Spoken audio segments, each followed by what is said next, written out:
கிறிஸ்துவுக்குள் அன்பானவர்களே, காலைதோறும் கர்த்தரின் வார்த்தை என்ற நிகழ்ச்சியின் மூலம் உங்களுக்கு வாழ்த்துதலையும் வணக்கத்தையும் தெரிவித்துக் கொள்ளுகிறோம். இன்றைய நாளுக்கான தேவ வார்த்தையானது நீதிமொழிகள் 16ஆம் அதிகாரம் 7ஆம் வசனம். நீதிமொழிகள் 16:7. ஒருவனுடைய வழிகள் கர்த்தருக்கு பிரியமாயிருந்தால் அவனுடைய சத்துருக்களும் அவனோட சமாதானமாகும்படி செய்வார் என்பதான ஒரு வார்த்தை கொடுக்கப்படுகிறது. கர்த்தருக்கு பிரியமுள்ளவர்களாக நாம் காணப்படுகின்ற வேளையிலே நமக்கு சத்துருக்கள் யாரும் இராதபடிக்கு, ஒருவேளை இருப்பார்கள் என்று சொன்னால் அவர்களும் நம்மோட சமாதானமாகும்படி கர்த்தர் நடப்பிக்கிறவராயிருக்கிறார் என்பதை இந்த பகுதி நமக்கு வெளிப்படுத்துகிறது.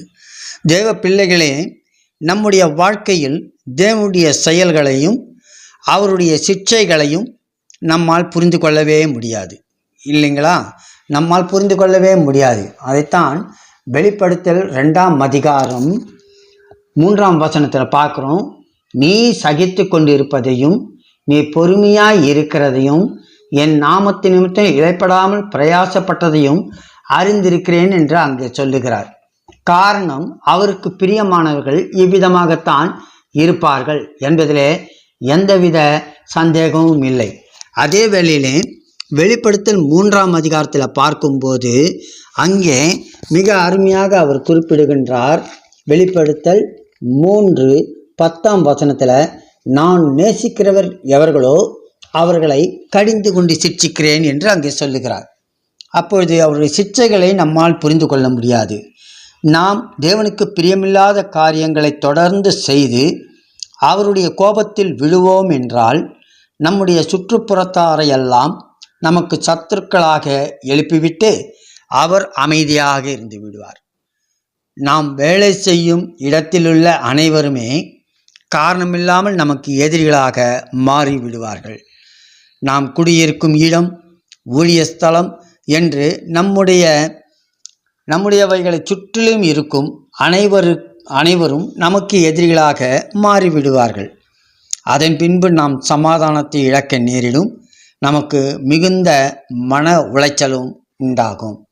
இதையே புலம்பல் 1ஆம் அதிகாரம் 17ஆம் வசனத்தில் பார்க்கும்போது ஒருவரை அங்கே குறிப்பிட்டு தேவன் நமக்கு காட்டுகிறார். கர்த்தர் யாக்கோபின் சுற்றுப்புறத்தாரை அவனுக்கு சத்துருக்களாக கட்டளையிட்டார் என்று, இல்லைங்களா?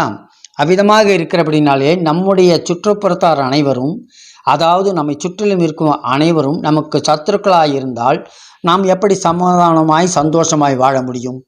நாம் சமாதானத்தை இழந்து இருக்கும் இடத்தை விட்டு வேறெங்காலும் செல்லலாம் என்ற எண்ணம் நமக்குள் வந்துவிடும்.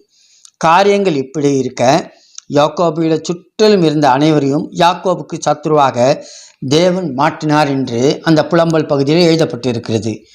எனவே தேவ பிள்ளைகளே, இவைகளை நாம் அறிந்திருக்கிறபடினாலே நாம் எப்பொழுதும் தேவனுக்கு பிரியமாக வாழ தீர்மானம் கொண்டவர்களாய் காணப்படணும். தேவனுடைய இருதயம் நம்மை குறித்து சந்தோஷமாய் இருக்கும் என்றால் நம்மை சுற்றிலும் இருப்பவர்கள் நம்மிடம் சமாதானமாய் இருப்பார்கள். நமக்கும் மன உளைச்சல் இருக்காது. நாம் தேவனோடு சமாதானமாய் இருக்கும்போது நம்மை சுற்றிலும் இருப்பவர்கள் நம்மை பகைத்தால் சீக்கிரமே அந்த பிரச்சனைகளை தேவனால் தீர்க்கப்பட்டுவிடும். நமக்கு சந்தோஷமும் மகிழ்ச்சியும் உண்டாகும் என்பதை நாம் அறிந்து கொள்ள வேண்டும். அதனால தான் சொல்கிறாரு, ஒருவனுடைய வழிகள் கர்த்தருக்கு பிரியமாயிருந்தால் அவனுடைய சத்துருக்களும் அவனோட சமாதானமாகும்படி செய்வார் என்று. நாம் கர்த்தருக்கு பிரியமுள்ளவர்களாக அவருடைய கட்டளைகள் நியமங்களை கைக்கொண்டு வாழ்வோம்.